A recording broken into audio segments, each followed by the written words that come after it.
This world is not what you think it is. This world is not what you think it is.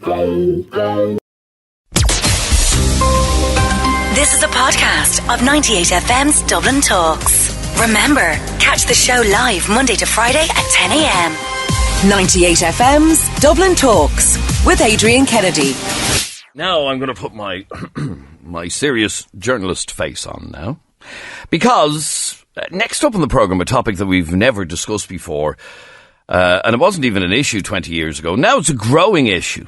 The amount of people who believe that the earth is flat. Not a ball, but flat. In September of this year, two different flat earth conventions take place in Birmingham and Amsterdam. Experts from around the world will gather to share their knowledge that the earth is in fact flat, and that we've been lied to all this time about the earth being ball-shaped. In ancient times, before space exploration, the people of the world did actually believe that the world was flat, because they'd no way of knowing otherwise. Do you know what I mean? Long before we had airplanes, or the only way people could get around was on horseback, you'd think the earth was flat, wouldn't you? Because you know no different. So why, in the 21st century world, when photographs of a round earth have been taken from outer space, do a small amount of people still believe that the earth is flat?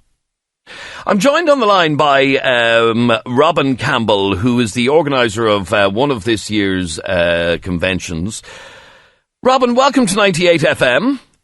Good morning. Nice to be here. Thanks for having me. Robin, if you're on speakerphone, could you take it off, because it's very echoey, if you don't mind? Without the headset. Thanks for having me on. That's no problem at all.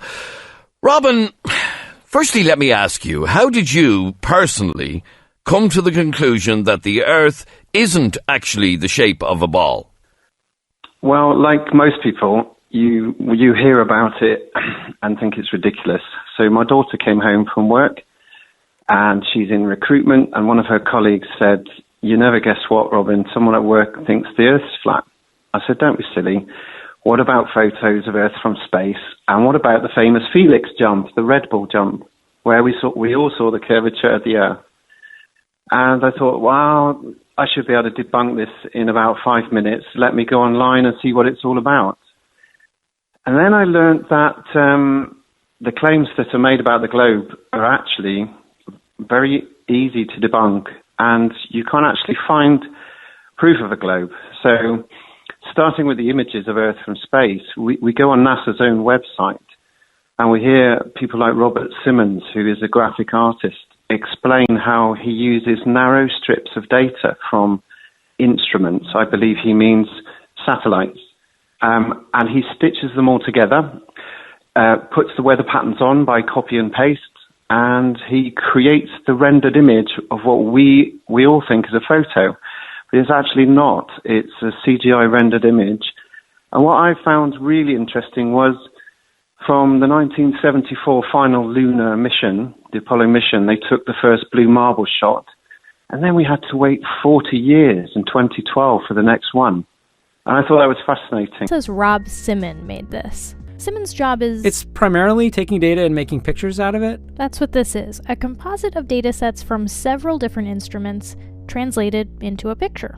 So we actually had to take clouds out. They stashed the clouds for later, went onto the ocean. That came from an instrument that measures phytoplankton in the sea. Where it was low, I colored it dark blue because they're low mostly in mid-oceans. And then where it's a little bit higher, it was like a little bit brighter green. Then add the clouds back in. There's a small problem with it because there's a very slight gap in between each orbit. So some of those are painted on. It is photoshopped, but it's has to be. Then there was another layer to sort of simulate the atmosphere. And then there's this little bright spot. It's called the specular highlight. So it's the reflection of sunlight off of water. Those are the pieces, but you can't just slap them all together. It just didn't look realistic. It looks kind of flat, or the clouds are sort of too see-through. So I just hit Command-Z a lot. There's artistry to creating the world. What I imagine it to be. Unfortunately, I'm not an astronaut. I've never been to space. But I've looked at these images over and over again, trying to sort of get the essence of it. It is photoshopped, but it's has to be. It is photoshopped, but it's has to be. It didn't make me a flat earther straight away. In fact, I needed another 2-3 weeks of solid research. And two of the key things that really got it for me were the fact that water always seeks and finds its level. It always lies flat. Large bodies of water maintain that property. And if the earth is 70% water, how can we have bendy water? Yes, and the theory of bendy water just doesn't make sense. But let me just go back to something you mentioned a moment ago. And back in, was it 2012, the Red Bull space dive, which was an amazing thing for those of you who remember it, where a guy jumped out of a spaceship essentially and plummeted to Earth. But from the photographs at that time, you can quite clearly see the curvature of the Earth. Yeah, that's right, and that's what I thought as well. But when you see the launch footage, you'll see that the curvature is the curvature is caused by the GoPro lens, and that curvature is there at ground level as well as he takes off. And then you see another shot as he looks out of his cockpit, and the image is not a GoPro lens; it's a different camera, and you can see the horizons clearly flat. And if you listen to people like Neil deGrasse Tyson, who is the spokesperson for cosmology and astronomy and all these things, you'll hear him say that there is no curvature at 110,000 feet. You can't see any. So even the spokespeople for cosmology and space, they'll tell you you can't see it at 110,000 feet.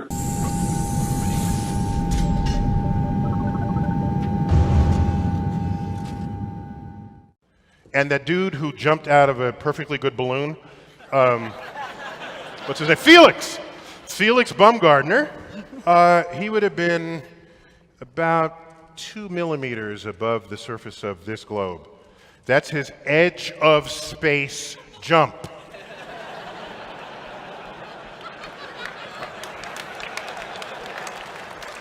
Now, you know, I don't. It's fine. He wants to. I don't have a problem if he does it.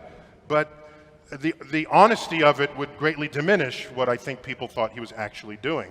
And not only that, they made sure to photograph him standing there with a really wide-angle lens, which curves horizontal lines. Right. So in the photo, you see this curvature of Earth's surface, and he said, "Wow, he's in space. Look at that." No, he's not. At that height, you don't see the curvature of the Earth if you are 2 millimeters above this beach ball. You just don't. That stuff is flat. Now, on that lift, up to the capsule, and then going in the capsule, all of this earlier today. Like that, so we can... This was as... That stuff is flat.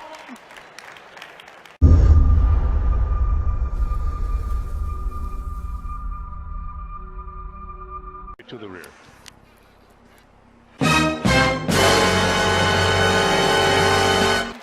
That stuff is flat. Okay, now let me call a spade here, okay? If the world is flat, okay, and like I said, you know, back in the Middle Ages, people would have believed that the world was flat because that was the extent of their knowledge at the time. But today we're a little bit more educated. If the world is flat, where are the edges? How come people don't fall off? Well, that's a very programmed response. We're all taught to say that and think that. We've seen the images as we grew up.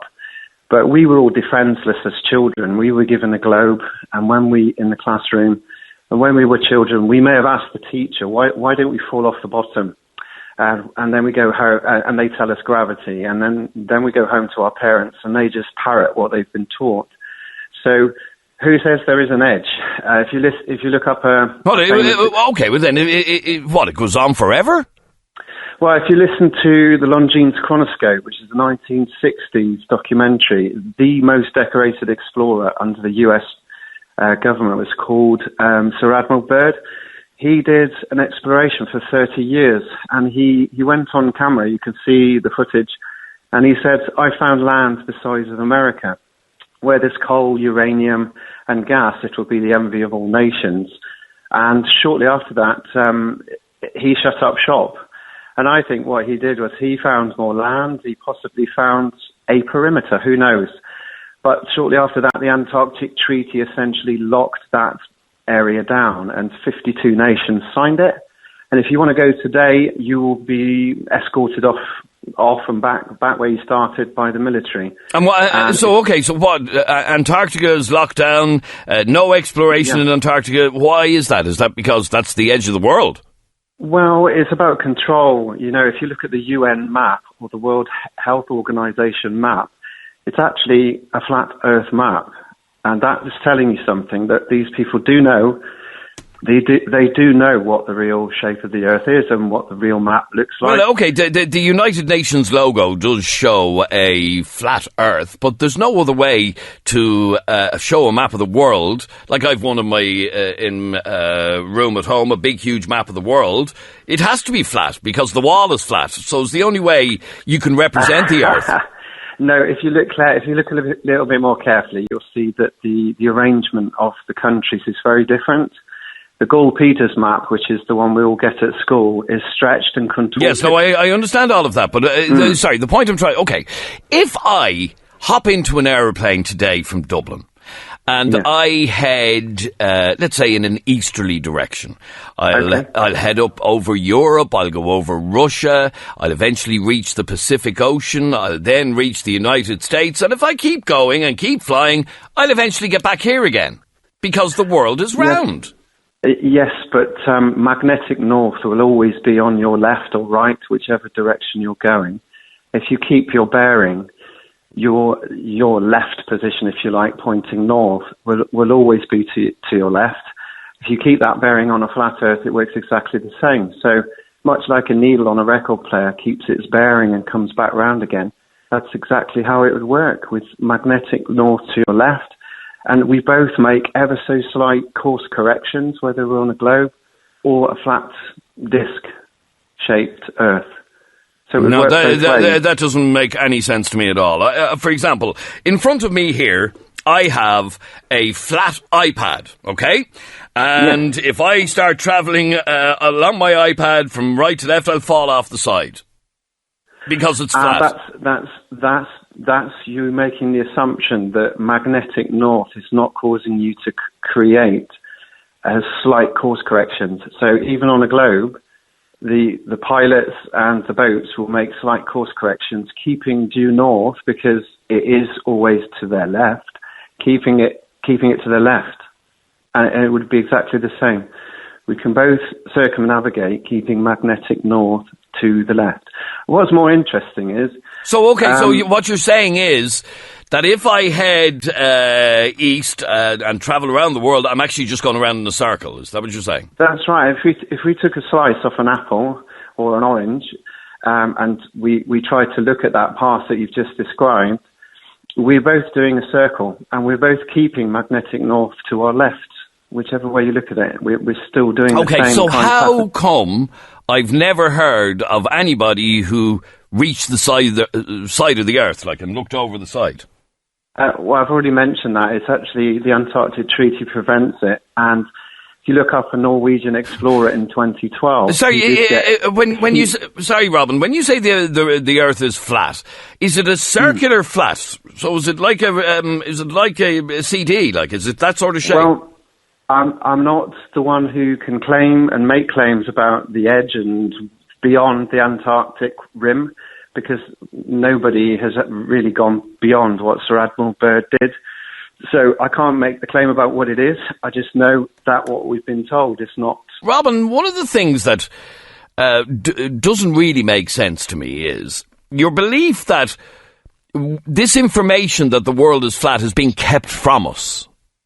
To what end? Why would this knowledge be withheld? Yeah, so before I get to that, there were 57% of callers or pollers on the recent GMTV slot with Eamon Holmes said they didn't believe we went to the moon. And they, that's a slightly different conversation, though. Yeah, I understand, and I'll come to the answer in a second. They don't believe that that Nixon spoke to Neil Armstrong on his landline. They've worked out that combustion's not possible. Okay, again, answer the question. What is to be gained by the governments of the world not sharing the information with us that the Earth is flat? So it's power, control, and money. So they get $52 million a day, and control and power. Because if you're in the dark about where you live, and you're told you're a meaningless speck in an ever increasing universe, and you evolved from billions of years ago, then you've removed a creator from the situation. But I don't think they had a choice, because I think Admiral Byrd did his exploration. He found what was probably the outer limits of our plain existence. And I think if you look up Operation Fishbowl, the Russians and the Americans fired atomic warheads for 2 years up above us, and they clearly hit something. And I think they thought, we don't have a choice here, because if they tell everyone we got it wrong, then all of a sudden science has to be retooled from the ground up. Universities would have to change. I'm still. Stock markets would crash, and religion. Okay, I'm still confused as to understand how the governments of the world, according to you, know the Earth is flat and they just don't want to tell us. Well, I've given you the short answer. It's power, control, and money. Power, control, and money. And if for those that are spiritual, it would be to remove God from the equation. You know, why? How would God be removed from the equation, whether the Earth is flat or round? Well, because if you live in a designed space with an enclosure, so a lot of us feel that Operation Fishbowl was discovering the outer reaches above us, like the firmament, like a dome structure. So if we live in a structure. Oh, so sorry, hang on, we're living on a flat Earth with a dome above us. Yeah, if you look up Operation Fishbowl, the US and the Russian governments discovered this in the late 50s. And then NASA was it's all formed. Making sense to me now. Yeah, NASA was formed shortly afterwards, and within 8 years we'd landed 238,000 miles away without a glitch. And they gave us the blue marble shot on the last journey back. And like I said, we didn't get a second blue marble shot for another 40 years. So I think they militarized space. They didn't have a choice. I thought the easiest answer is to kick the can down the road. But now NASA and our technology and social media are really, exposing a lot of the lies that they continue to perpetrate. And they're making a really bad job of... Okay, stay there for 1 second. Because okay. I want to play just a couple of messages and take some calls. Hi, Adrian. Is that chap trying to claim that the solar system and NASA and all these guys who spend loads of money sending things to space to take pictures of the Earth and stuff is all fake? So you don't that roundy ball that you see from space is not the Earth. It's not a little roundy ball, no. It doesn't make sense. Like, it just doesn't make any sense whatsoever. Cop onto himself. Okay, you believe that any images that we've seen of the round Earth are all CGI, computer-generated images? Yeah, like I say, if you go to NASA's own website, they tell you that they are CGI. Robert Simmons is the graphic artist who puts them all together. So it's not me, it's NASA themselves. I have to ask you, Robin, what do your family and friends think of your flat Earth theory? Well, I've got all sorts of people in my family. Some that came around to it and took the time to look. Some that just humour me, and I suspect there's one or two who might be sniggering. But that's just the programming. We were all given a globe as a child, and we were defenceless as a child. And we never questioned it. We never questioned it throughout our lives. No, because to a lot of us it makes scientific sense. And I know what you're saying about the water not being flat on the Earth and all of that, but that's all to do with gravity, is it not? Well, the thing with gravity is it needs the scientific method to actually prove something. Otherwise, what you have is pseudoscience. So the scientific method needs experimentation. And unfortunately, there is no experimentation that shows that water will stick to the outside of a shape. Robin, do you believe that it is scientific fact that the world is flat? 100%, because if we use the maths of a ball at 24,000 miles in circumference, we should witness a rate of drop 8 inches a mile squared. And when we look across bodies of water, we can see things too far. So, for instance, the two Hawaiian islands can see one another, and they're 100 miles apart. And yet, over that distance, we should see 6,666 feet of curvature. That's more than Ben Nevis. And yet, we can see the entire coastline of Hawaii, Maui to Hawaii. And there are so many sightings like this. We go out with cameras, we zoom in on things we shouldn't be able to see, and yet we can, over and over again. Well, let me take some calls on this. Val is in Nason, County Kildare. How are you, Val? Not too bad, sir. Not Good. too bad. What do you want to say? Well, I was going to ask this guy, how could he explain actually the shape of a new moon, which is basically the reflection of the Earth, okay, shadowing on the moon. Is that faked as well? And are these governments also faking the shape of the sun and all the other planets? What for? Doesn't make sense. That's the bit I can't get my head around, I have to be honest, why we're being denied this incredible knowledge. Sorry, Robin, is the moon round? Yeah, well, it's certainly round. It doesn't look spherical. During the day when we see it up in the sky with the sun up as well, we can see a translucent side on the left. Something else about the moon which is unusual is it creates a cooling light, and you can test this with a thermometer. In the shade, the moonlight is actually warmer. Bring the thermometer out into the moonlight and it has a cooling property. So that would reject the idea that the moon is reflecting the sun's light. Also, we can see the Tycho crater, which is 50 miles across with our eyes and cameras, and yet the moon is supposed to be 238,000 miles away. That would be totally impossible at that distance. We can use Google Earth, zoom out using the optics that the Google Earth software provides us, and we will see that things 50 miles across become impossible to see only a couple of thousand miles away. So what we've been told is just not, it doesn't stack up. Okay, now, you're in England. Yeah. What part of England are you in? I'm in Bristol. You're in Bristol, so I'm going to estimate that's maybe 200 miles from Dublin, okay? Just give or take.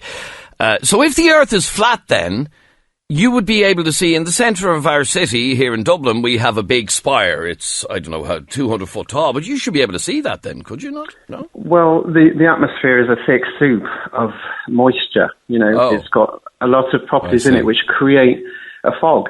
Much like we look through a medium of water, we can't see forever. It becomes thicker and thicker until we can't see. And that, you know, the atmospheric pressure, the atmosphere with its pressure is just too much to see that far. But on a really crisp, cold day, you can see hundreds and hundreds of miles. And if you use an infrared lens, you can see, you know, hundreds of miles away.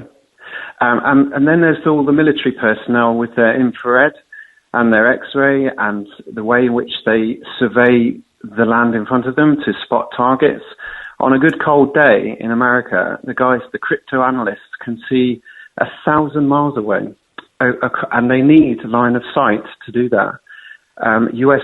submarine missile firers can spot a target 60 miles away with a laser at the surface of the water. Okay, again, I have to ask the question. It's impossible. This flat Earth, is it the shape of a map that I might have on my wall, I do have on my wall, or is it a round shape? What sort of shape is this flat Earth? Well, the people that have woken up to this have realised we've been lied to, and we all agree that we don't live on a globe. So there's no measurable curvature. And this doesn't answer my question. You say this we don't have. Oh, you don't know what shape budgets. It is. We don't have. I would start with the UN map and use that as your guide. So, and the UN World Health Organization. The UN map. logo you can Google this for yourself. The UN logo is a circular map of the world, basically looking down from the North Pole, and you think it might be something like that. Yeah, also, if you Google JFK's incident room, on his office in the background, you'll see this very quick Google search, is a flat Earth map. Okay, And it's all right. But again, the one thing... It's called the Gleason's map, or the azimuthal equidistant map. Okay, the one thing that I still can't get my head around is, if the world is either a square flat or a round flat, but it's flat, there has to be an edge. There has to be somewhere that you can fall off. Or if you look at the Longines chronoscope's Sir Admiral Byrd, he surveyed it and said there's land beyond there, the size of America. So where the perimeter is, I can't say, because no one's allowed to go there now. It's been shut down by the Antarctic Treaty. This just doesn't make sense. This is mad. If you look up the Antarctic Treaty, you'll see that you need I'm aware. Yes, I'm aware that $2 million. Yes, I know and that. Everyone I know, needs to sign it off. I know all of that. But yes. Sorry, excuse me. I want to know how come nobody has ever fallen off the Earth. You keep going to that because it's a program response. It's not a program response. It's a logical response. We've never dug deeper than 8 miles, and you can look that up. That's the Kola Deep Russian oil drill, and we've never been below 8 miles deep. So we don't know what's underneath us. I've given you a hint about what Sir Admiral Byrd thought about it. But he's military personnel. He had permission to go. So we don't know. All right, okay. Stay there for 1 second. Let me go to Mick in Selbridge. How are you, Mick? How's it going, Adrian? Right? What do you want to say, Mick? So many bloody things to say. Oh, my God. Right, Adrian, think with me, right? Elon Musk, February last year. Yep. Launched a rocket into space. Mm-hmm. With a car attached to it. Yeah. Now, this car had multiple cameras on it. And the cameras showed the globe of the Earth. So, are you telling me the military stepped in, told him, listen, you have to do our CGI, and this is what you're going to tell people? Okay, so let's examine that. A car is surviving in the thermosphere, which ranges from 200 degrees C to 2,000 degrees C. And Elon Musk's own words immediately after that launch was, it looks so fake, it has to be real. So go and look it up. Have a look at the thermosphere's temperature, and you'll realise to put a car in that position wouldn't survive. It would just melt. Now that you've tried to debunk that, are you telling me this whole thing was faked? Well, I'm saying, go and look at the evidence. Don't believe me. Go and look it up yourself. No, I'm actually looking for your opinion. Because I personally think your tinfoil hat is way too tight. And you just need to loosen it a bit. Come out with the shadows. And Robin, I'm sure that's something that you hear regularly. Yeah, but have a think about it, guys. Did President Nixon call Buzz Aldrin and Neil Armstrong on his landline in 1969? What's that got to do with the price of anything? Because it shows that we believe the things that we're presented, and we all know that's technologically impossible. All right, hang on there for 1 second. I just want to play a couple of messages to you. It shows how we've been brainwashed. If the Earth is flat, can you explain to me the difference in the heat between the North and South Pole and the equator? Also, the difference in time zones between night and day. The fact that the northern kind of hemisphere might get 3 months of darkness. And also why the toilets flush a different way in Australia. Yeah, fantastic. I can answer all of those. Oh, you can answer all of those. Very good. Okay, yeah. So day and night, different parts of the world? So the sun and the moon are much closer. Think of them as small lights being shone on a round tray shape, but much closer. So as the light source moves away, it takes the light with it. Oh, right. So the sun is kind of moving around the Earth, is it? Think of the Tao symbol, the Taoist symbol, the black and white, yin-yang. It's exactly like that. The sun and the moon do a small circuit, and they're much, much closer than you think. They're way, way, way closer, not 93 million miles away. I want to answer the question about the differences in temperature on the globe, on the North and South Poles. Mm-hmm. If you go to the North Pole, the flora and fauna variety is huge. There's hundreds of varieties. In the South Pole, allegedly, there's none. There is 0 plants, 0 mammals, and 0 bird life, apart from penguins and seals, which just make their way up there. The temperatures are hugely different. Time zones is very simple. think of a record player. The needle goes into the center as it plays its record and finishes. Much like that, the sun and the moon do the circuit around the tropics in our summer, and they make their way out to the Tropic of Cancer for our winter, which would give Australia its warm weather. So there's the answer to all those questions. Oh, okay. Right, that's nice and simple. Let's have a listen to another message. Adrian, if you're worried about falling off the edge of the earth, why aren't you worried about turning upside down when you're flying to Australia? I'm telling you, it'll blow your mind, do the research. I thought my husband was off the head when he first came in and says that. I says, defo, time to change for a new model. And I've done the research and it'll blow your mind. Good for her. So think about the Australian I was in Australia, and I was in New Zealand, which is right under the bottom of the earth. And I didn't get a headache. I didn't feel the blood rushing to my head. I felt fairly normal. And you would argue that that's because, well, actually, you're standing upright. Think about if we could fly from Heathrow down to Sydney in one flight, your plane has changed its orientation completely upside down, and yet we know the artificial horizon in the cockpit never rolls back. We would have to dip the nose a whole mile every 5 minutes. Our stomachs would be churning.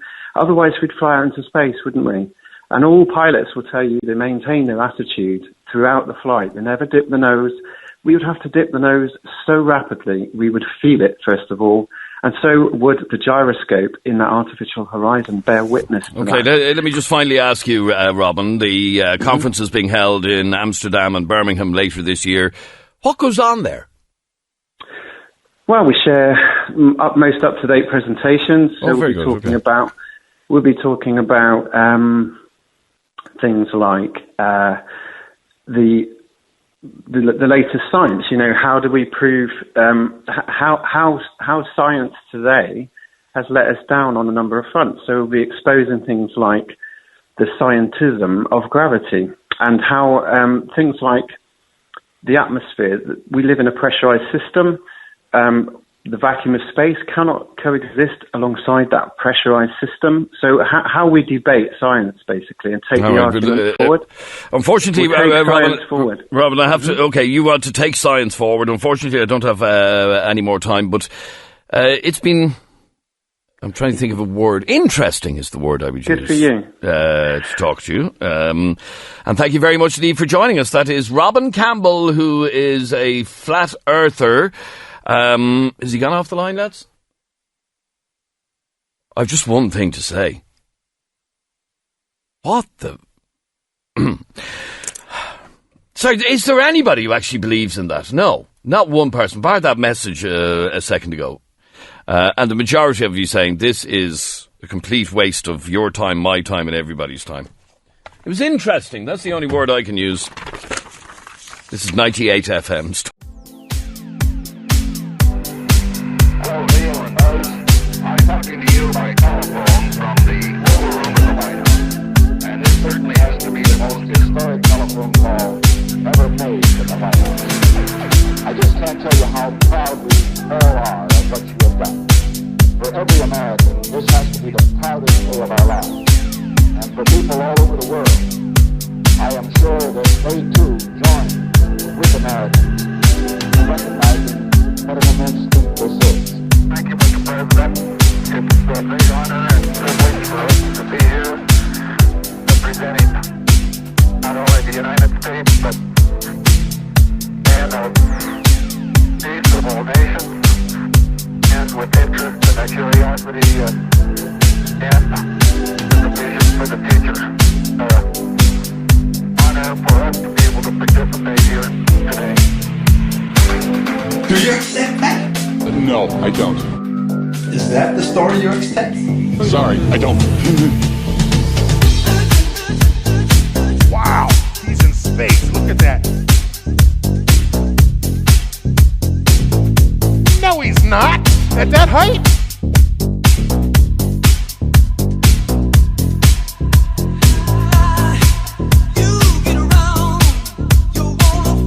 No, he's not. At that height? You won't come down. You wanna live. You wanna move to the sound. No, he's not. In your veins, burning hot. At that height? No, he's not. At that height?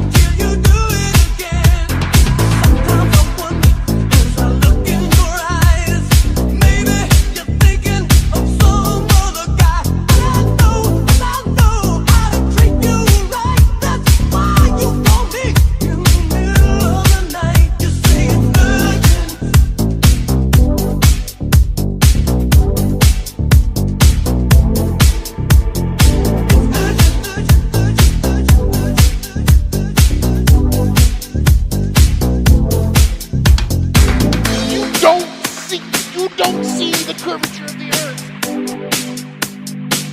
If you are 2 millimeters above this beach ball, you don't see.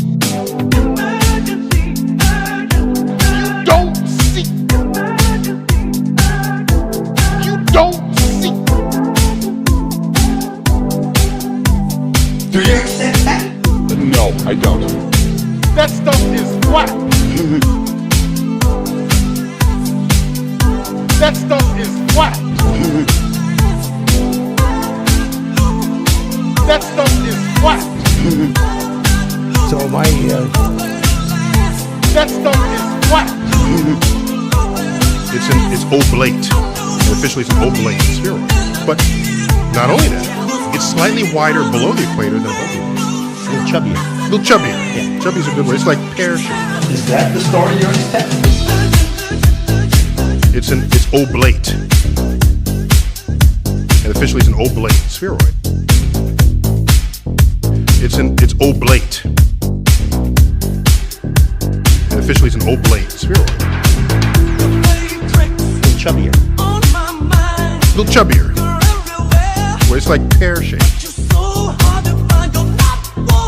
Pear-shaped. Pear-shaped. Pear-shaped.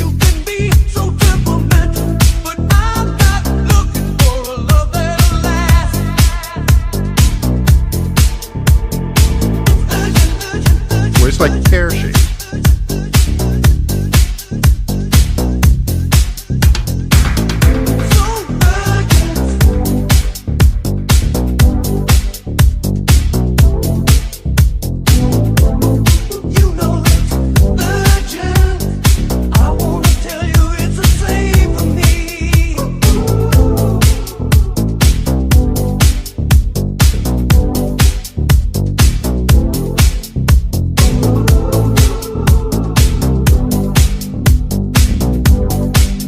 Give me a break.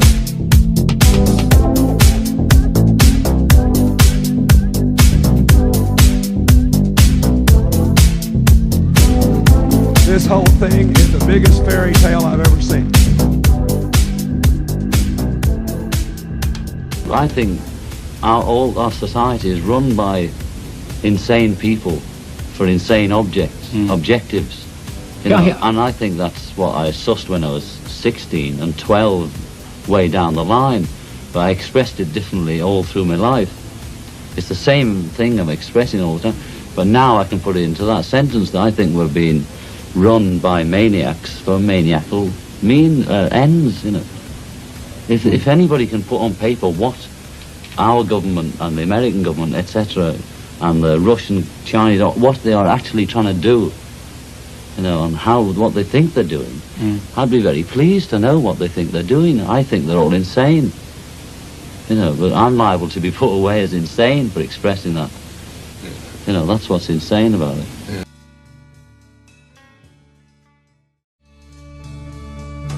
Lost in a romance, wilderness of pain,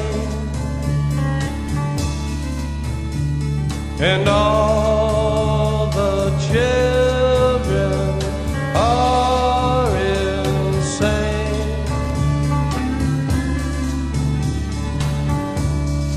All the children are